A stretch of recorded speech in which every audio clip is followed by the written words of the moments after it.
أعوذ بالله من الشيطان الرجيم بسم الله الرحمن الرحيم وأطيعوا الله ورسوله ولا تنازعوا فتفشلوا وتذهب ريحكم واصبروا إن الله مع الصابرين صدق الله العظيم۔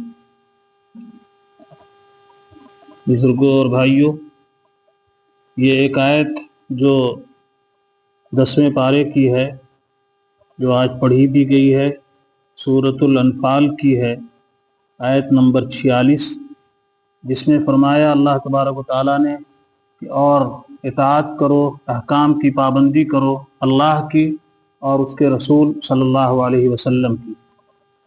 ولا تنازعوا، اور آپس میں جھگڑا مت کرو، فتفشلوا، تو تم ناکام ہو جاؤ گے، وتذهب ريحكم، اور تمہاری ہوا اکھڑ جائے گی، واصبروا، صبر کرو، ان اللہ مع الصابرین، یقیناً اللہ تبارک و تعالیٰ صبر کرنے والوں کے ساتھ ہے۔ واذکروا اللہ کثیرا، اللہ کا خوب ذکر کرو، لعلکم تفلحون۔ اس کے بعد یہ آیت ہے جو ابھی ہم نے آپ کے سامنے پڑھی۔ اللہ اور اس کے رسول صلی اللہ تعالیٰ علیہ وآلہ وسلم کی اطاعت، ظاہر سی بات ہے کہ اس سے بڑھ کر کے مومن کے لیے کوئی کامیابی کی بات نہیں ہو سکتی کہ وہ اللہ اور اس کے رسول صلی اللہ علیہ وسلم کی اطاعت میں اپنی زندگی گزارے، اللہ اور اس کے رسول صلی اللہ علیہ وسلم کی اطاعت والی زندگی اس کی ہو۔ اس سے بڑھ کر کے اس کے لیے کوئی کامیابی کی بات نہیں ہو سکتی، اور اس سے بڑھ کر کے بری بھی بات کوئی نہیں ہو سکتی کہ اللہ اور اس کے رسول کے احکامات کے خلاف کسی کی زندگی گزرے۔ اس سے زیادہ بری کسی کی زندگی نہیں ہو سکتی، اس سے زیادہ بدبخت کوئی انسان نہیں ہو سکتا کہ اللہ اور اس کے رسول کے احکامات کے خلاف اس کے روز و شب گزریں، اس کے دن و رات گزریں، اس طرح سے کہ وہ اپنے رب کی اور اس کے بھیجے ہوئے آخری نبی حضرت محمد مصطفیٰ صلی اللہ علیہ وسلم کی لائی ہوئی شریعت کے خلاف زندگی گزارے۔ اگر ایسا کوئی مسلمان کرتا ہے، ہم سب کو اپنا جائزہ لینا چاہیے کہ اگر ہماری زندگی اللہ اور اس کے رسول کے احکامات کے خلاف ہے تو ہمیں اپنے بارے میں غور و فکر کی ضرورت ہے۔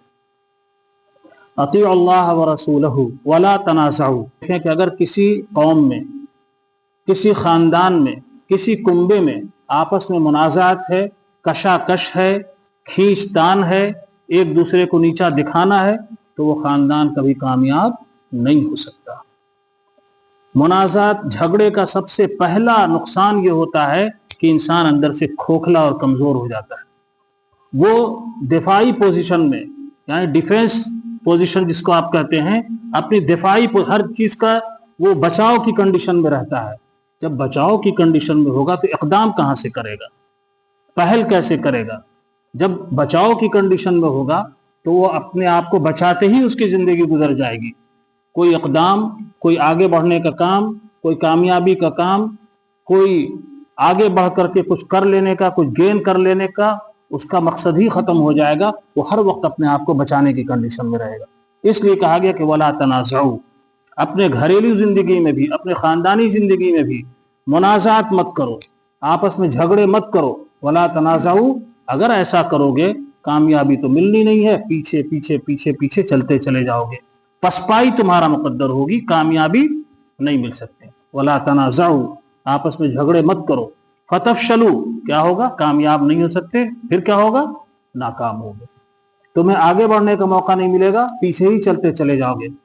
اور یہ بھی ہے کہ جب انسان اس کنڈیشن میں ہوتا ہے تو اندر سے اس کے بزدلی بھی پیدا ہوتی ہے، کم ہمتی پیدا ہوتی ہے۔ اقدام کی جب طاقت نہیں رہ جاتی ہے تو اس کے اندر ہمت کم ہوتی ہے، بزدل ہو جاتا ہے، ہر وقت وہ دھڑکا سا لگا رہتا ہے، اب کیا ہو جائے، اب کیا ہو جائے، اب کہیں ایسا نہ ہو کہ ہمارے دوسرے فریق کی طرف سے ہم کو یہ تکلیف پہنچ جائے۔ ہر وقت وہ اسی دھڑ بن میں رہتا ہے، سیدھی سی بات ہے کہ وہ آگے نہیں بڑھ سکتا۔ فتفشلوا، ناکام ہو جاؤ گے۔ اور ایک نقصان کیا ہوگا؟ وتذهب ريحكم، تمہاری ہوا اکھڑ جائے گی۔ قرآن جو کہہ رہا ہے اس کا ترجمہ یہ کہ وتذهب ريحكم، تمہاری ہوا اکھڑ جائے گی۔ اسی طرح سے آپ اپنے خاندانی اعتبار سے، سماجی اعتبار سے بھی دیکھیے تو پھر دفاعی کنڈیشن میں جب ہوں گے تو ہوا اکھڑ جائے گی۔ ارے جب ہمارے فریق مخالف کو یہ پتہ چل جائے کہ ہمارا آپس کا معاملہ ہی درست نہیں ہے، ہم آپس میں یوں ہیں، رسہ کشی ہے،